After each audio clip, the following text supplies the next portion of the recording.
ऊपर एक फंसा उसको, इसके ऊपर एक।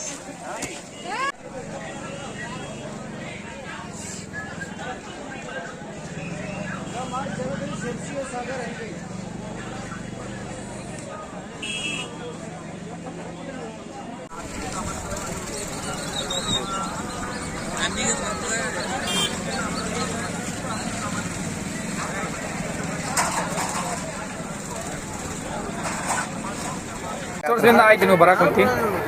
ಸುಮಾರು 30 ವರ್ಷಗಳಿಂದ ನಾವು ನಮ್ಮ ತಂದೆಯವರ ಕಾಲದಿಂದಲೂ ಬರ್ತಾ ಇದ್ದೇವೆ. ಈ ಸುಮಾರು 80ರಿಂದ 100 ಜನ ಸದಸ್ಯರು ನಾವು ಪಾಲ್ಗೊಂಡು ಈ ಒಂದು ಪಾದಯಾತ್ರೆ ಮೂಲಕ ನಾವು ಬನಶಂಕರಿಗೆ ತಲುಪಿ ಈ ಒಂದು ಜಾತ್ರಾ ಕಾರ್ಯಕ್ರಮದಲ್ಲಿ ಪಾಲ್ಗೊಂಡು ದೇವಿಯ ಕೃಪೆಗೆ ಪಾತ್ರ ಆಗ್ತಾ ಇದ್ದೇವೆ. ಜಾತ್ರೆ ವಿಶೇಷತೆ ಏನ್ರಿ ಇಲ್ಲಿ? ಜಾತ್ರೆ ವಿಶೇಷತೆ ಏನಪ್ಪ ಅಂದ್ರೆ ಇಲ್ಲಿ ಯಾವುದೇ ಜಾತಿ ಜನಾಂಗ ಧರ್ಮ ಎನ್ನದೆ ಎಲ್ಲರೂ ಪಾಲ್ಗೊಂಡು ದೇವಿಯ ಕೃಪೆಗೆ ಪಾತ್ರ ಆಗ್ತಿದ್ದಾರೆ. ಈ ಜಾತ್ರೆಗೆ ಬರೋದ್ರಿಂದ ಏನಾಗೈತಪ್ಪ ಅಂದ್ರೆ ನಮಗೆ ಎಲ್ಲ ಸುಖ ಶಾಂತಿ ನೆಮ್ಮದಿ ಆಯುರ ಆರೋಗ್ಯ ಕೊಟ್ಟು ನಮ್ಮ ತಾಯಿ ಬನಶಂಕರಿ ಅಮ್ಮನವರು ನಮ್ಮನ್ನೆಲ್ಲ ಕಾಪಾಡ್ತಾ ಇದ್ದಾರೆ ಅನ್ನುವಂಥ ಮಾತನ್ನು ಈ ಒಂದು ಸಂದರ್ಭದಲ್ಲಿ ನಾವು ಹೇಳ್ತಾ ಇದ್ದೇವೆ. ಈ ಜಾತ್ರೆ ಒಂದು ತಿಂಗಳ ಕಾಲ ನಡೀತಂತ ಹೌದಾ? ಹೌದ್ರಿ. ಇದು ಈ ಹುಣ್ಣಿಮೆಯಿಂದ ಬಣದ ಹುಣ್ಣಿಮೆಯಿಂದ ಬರುವ ಭಾರತ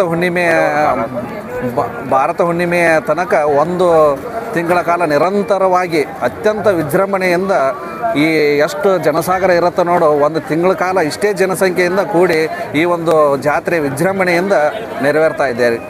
ಇಲ್ಲಿ ನಾಟಕಗಳ ಕಂಪ್ನಿ ಜಾಸ್ತಿ ಅಂತ? ನಾಟಕಗಳ ಕಂಪ್ನಿ ಏನಪ್ಪ ಅಂದ್ರೆ ಇಲ್ಲಿ ಆಕರ್ಷಣೆ ಅಂತಲೇ ಹೇಳ್ಬೋದು. ಯಾಕಪ್ಪ ಅಂದ್ರೆ ಇಲ್ಲಿ ಬರಬೇಕಾದ್ರೆ ಜನ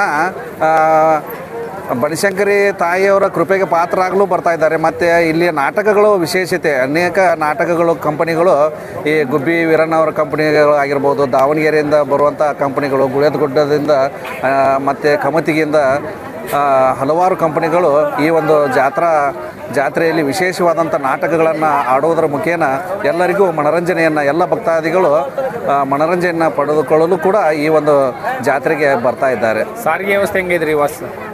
ಈ ಸಾರಿಗೆ ವ್ಯವಸ್ಥೆ ಏನಪ್ಪ ಅಂದ್ರೆ ಇಲ್ಲಿ ಬರಬೇಕಾದ್ರೆ ಬಾದಾಮಿಯಿಂದಲೂ ಕೂಡ ಅನೇಕ ಬಸ್ಸಿನ ವ್ಯವಸ್ಥೆ ಇದೆ. ಮತ್ತು ಈ ಕಡೆ ಇಲ್ಕಲ್ದಿಂದ ಬರೋರಿಗೆ, ಮತ್ತು ಅಮೀನ್ಗಢದಿಂದ ಬರೋರಿಗೆ, ಮತ್ತು ಧಾರವಾಡ ಕಡೆಯಿಂದ ಬರೋರಿಗೆ ಎಲ್ಲ ಅನುಕೂಲತೆಗಳನ್ನು ನಮ್ಮ ಸಾರಿಗೆ ಇಲಾಖೆಯವರು, ನಮ್ಮ ಘನ ಸರ್ಕಾರದವರು ಅನುಕೂಲತೆಗಳನ್ನು ಈ ಒಂದು ಜಾತ್ರಾ ಸಮಯದಲ್ಲಿ ಮಾಡ್ತಾ ಇದ್ದಾರೆ.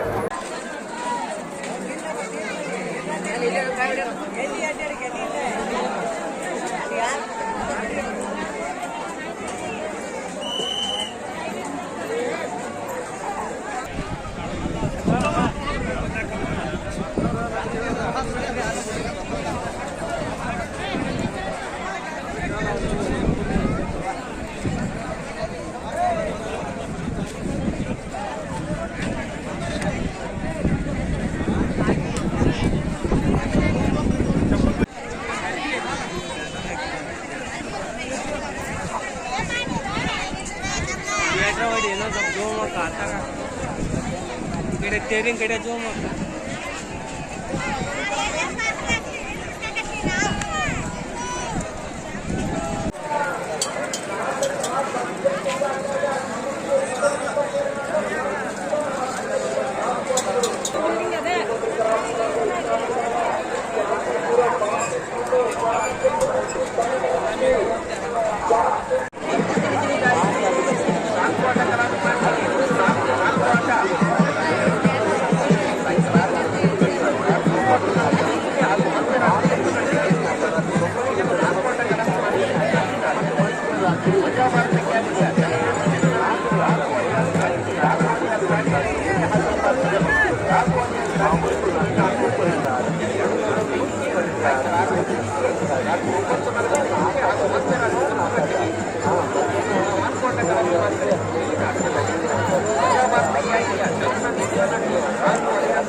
ಅಂತ